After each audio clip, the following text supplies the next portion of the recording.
The Black Conservative Federation Solutions Summit is happening outside of Washington, D.C. I asked attendees what it means to be a Black conservative right now and what the Republican Party needs to do to attract Black voters. You know what I think is a really key issue in this is bucking the narrative of being a victim.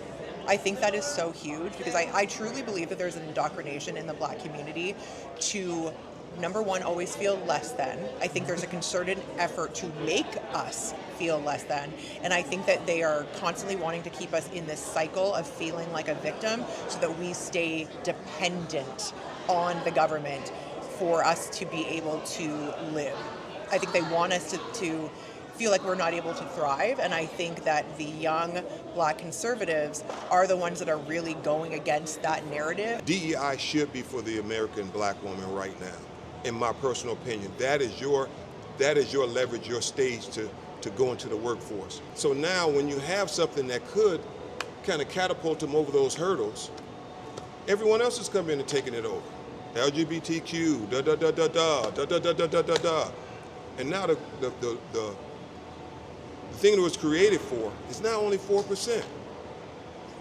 I'm not saying I'm against LGBTQ and all that. I want to make this clear. I want to make sure you understand this is clear. I'm not against that. I'm not against them. But why come and take over stuff that was created for another person? I think the misconception is that if you're a Black Republican or Black conservative in this time, you a sellout.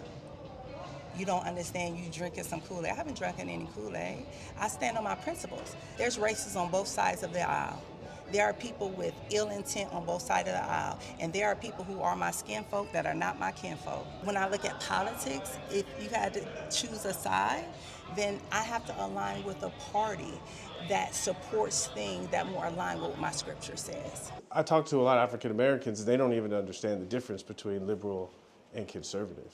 And I think there's just a bigger issue is empowering them to realize that they have some power and that they can be more politically active. I think the Republican Party just needs to keep being present and going to the places that Black people are, finding where they are, going to churches, going to the communities, getting better at the messaging. Because right now the left is pandering. They're constantly pandering. They're throwing these ratchet events where they're having Meg Thee Stallion come and twerk at a rally. We don't need to do that. We don't need to pander. We just need to go and have more conversations with people on the ground. We need to go and talk to Black fathers about what makes them happy. And you know what makes Black fathers happy? It's being able to protect and provide for their children.